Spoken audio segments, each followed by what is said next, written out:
नमस्कार, मैं केशव राय, विश्व हिंदी अकादमी मुंबई का अध्यक्ष। मैं जयपुर लिटरेचर फेस्टिवल में आया था।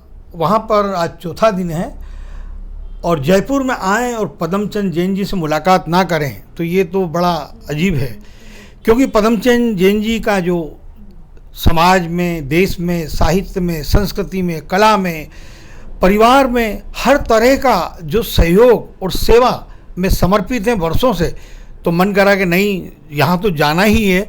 और मैं अभी कुछ सत्र छोड़कर सर से फ़ोन पर अनुमति ली तो सर ने कहा आ जाइए, थोड़ी देर बात कर लेते हैं आपसे केशव जी, आप मुंबई से आए तो हमने अंतर्राष्ट्रीय महिला दिवस जो 8 मार्च को मुंबई में हर वर्ष मनाते हैं, इस बार होली है 8 मार्च को, तो 5 मार्च को कर रहे हैं मुंबई में मुक्ति ऑडिटोरियम में। वहाँ पर सर को मुख्य अतिथि के रूप में भी आमंत्रित किया है। तो सर की गतिविधियों के बारे में हम जानना चाहेंगे। उसके पहले हम जैन साहब हैं जिनका गुड मॉर्निंग अखबार निकलता है, संपादक हैं उसके, तो आप 18-20 सालों से जुड़े हैं, तो आप थोड़ा संक्षिप्त में सर के बारे में बताएं, फिर हम सर से सवाल जवाब करेंगे। हमने भगवान का नाम सुना है, लेकिन धरती पर भगवान कहाँ? अगर किसी को धरती पर भगवान के दर्शन करने हो तो वो एक बार पदमचंद जी के दर्शन कर ले में उनको भगवान के दर्शन अपने आप हो जाएंगे। हजारों लोगों की आंखों के आंसू पहुँचने वाले इस धरती के भगवान को हम रोज़ याद करते हैं। और पिछले 2 दशक से मैं पदमचंद जी भाई साहब के साथ जुड़ा हूँ। न जाने कितने लोगों की दिवाली रोशन की है, न जाने कितने घरों में आपने खुशियों के दीप जलाए हैं, और लगभग 8000 घरों में आपने वैवाहिक रिश्तों की जो महक बरसाई है, ये इस पूरी दुनिया के लिए एक वर्ल्ड रिकॉर्ड है। पदमचंद जी साहब जैन का दूसरा नाम रिश्तों का बेताज बादशाह भी कहलाता है। अगर आपको अपने बच्चों का बहुत अच्छा वैवाहिक बायोडाटा चाहिए तो आप इधर उधर मत जाइए, सीधे पदमचंद जी साहब जैन के पास आइए। एक एक बायोडाटा पर खुद अपनी पूरी मेहनत करते हैं, इनकी पूरी टीम काम करती है, और इस पूरे काम को आप पूरी एनर्जी के साथ अपना व्यक्तिगत काम समझ करके, व्यक्तिगत जिम्मेदारी समझ करके इस काम को अंजाम करते हैं।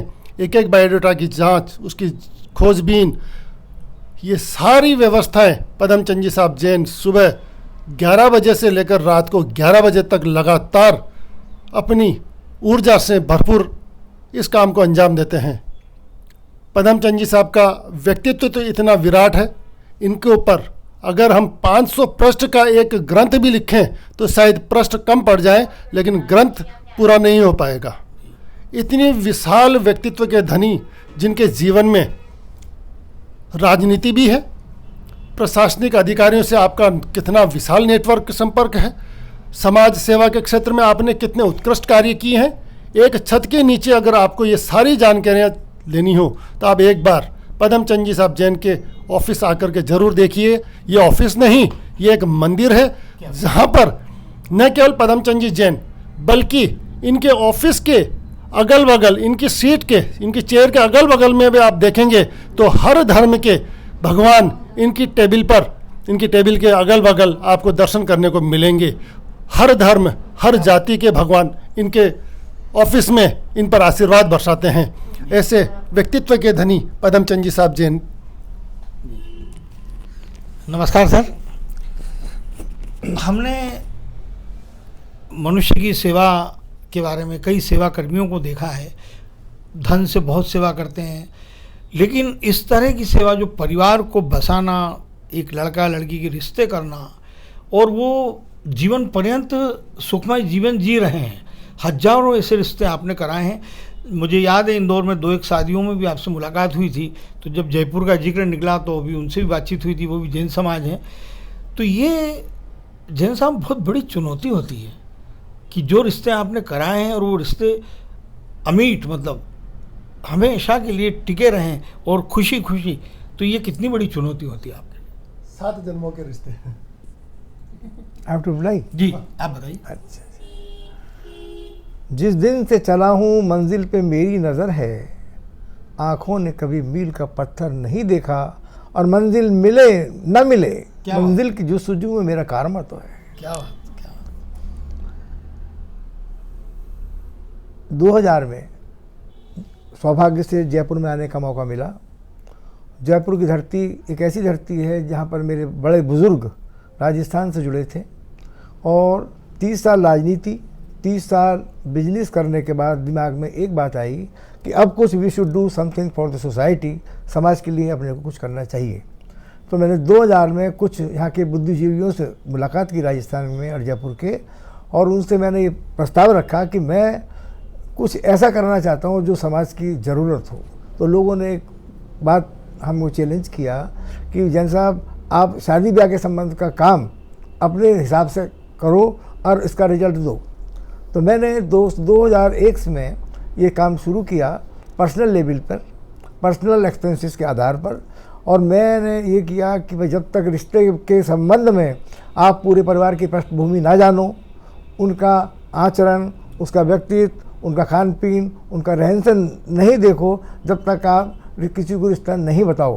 तो मैंने ये प्रवृत्ति चालू की, और लगातार 20 साल में ये करने के बाद मैं 6500 रिश्तों की उपलब्धि मेरी हुई है।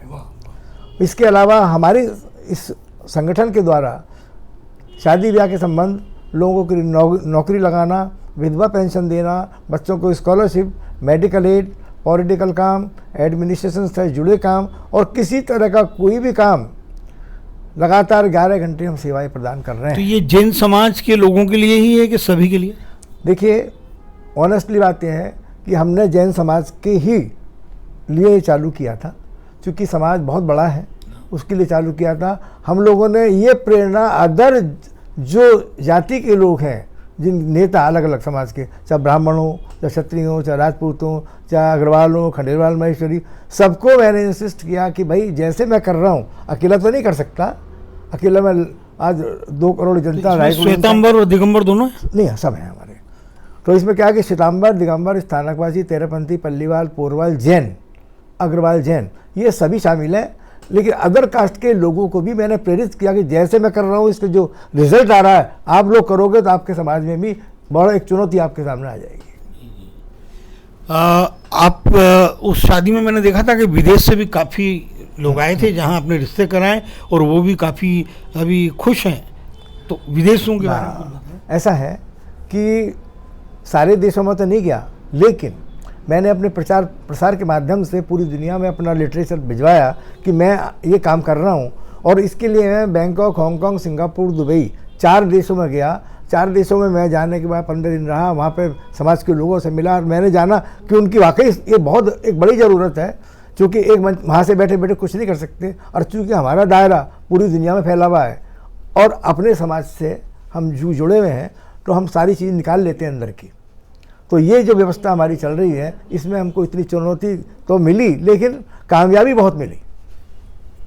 ये जैन समाज में, जैनियों में बचपन से जैसे जैसे जन्म होता है दान पुण्य की और मानव सेवा की, ये आपको पैदाइश से मिलती है? ये मतलब ये सेवा का मौका वास्तव में ये पैदाइशी होती है, क्योंकि एक्चुअली क्या होता है कि समाज में जब हम पैदा होते हैं, बड़े होते हैं, उसके बाद में हम अपने सामाजिक गतिविधियों का आकलन करते हैं, जाते हैं, आते हैं, समझते हैं, उसके बाद हम इस चीज़ को शुरू करते हैं। अच्छा, तो और भी गतिविधियां भी होती हैं आपकी, साहित्यिक, सांस्कृतिक, सामाजिक, देशभक्ति पर आपके आयोजन होते हैं, उन गतिविधियों के बारे में भी थोड़ा बताएं। देखिए, ऐसा है कि चूँकि मैं शुरू से बहुत ही विविध आयामों से जुड़ा हूँ। शादी ब्याह के संबंध तो अलग बात है, इसके अलावा मेरे को शौक़ था राजनीति का। 30 साल में राजनीति में भी रहा, कांग्रेस में रहा 30 साल, उसके बाद मैं बीजेपी में रहा। उसके बाद मैंने सारे देशों का जो जिन देशों को दौरा किया है, वहाँ की संस्कृति का अध्ययन किया, अपने समाज की, अपने देश की संस्कृति का अध्ययन किया। और चूँकि मेरे को थोड़ा सा ये लगता है कि मुझ में कुछ करने की क्षमता है, तो मैंने नई नई चीज़ डेवलप की इस समाज सेवा के आयामों से, और मैं बहुत कामयाब हुआ। तो मैंने ये सोचा इसका कि भाई इस चीज़ को पूरी दुनिया में पहुंचाया जाना चाहिए। तो मैं आज की तारीख में एक बात बताना चाहता हूं कि करीब करीब हिंदुस्तान और विश्व के अंदर जितने देश, जितने शहर हैं, उसमें आप 75% आपको मिल जाएगा कि पदमचंद जैन ये काम कर रहे हैं और ये काम कोई इस तरह अंजाम दे रहे हैं।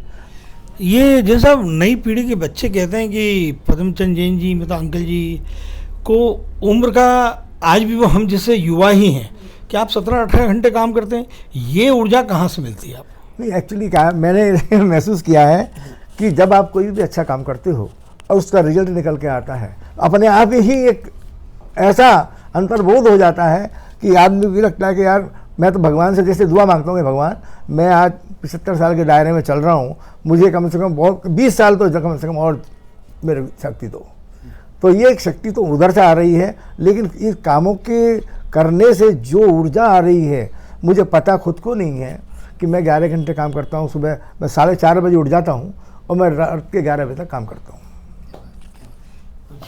देखिए, लोग कहते हैं कि अच्छे लोगों को ईश्वर अपने पास बुला लेता है, लेकिन मेरा ये मानना है कि कुछ अच्छे लोगों को ईश्वर धरती पर रोक के रखता है कि तुम्हारी ऊपर नहीं, तुम्हारी नीचे धरती पर ज़्यादा आवश्यकता है।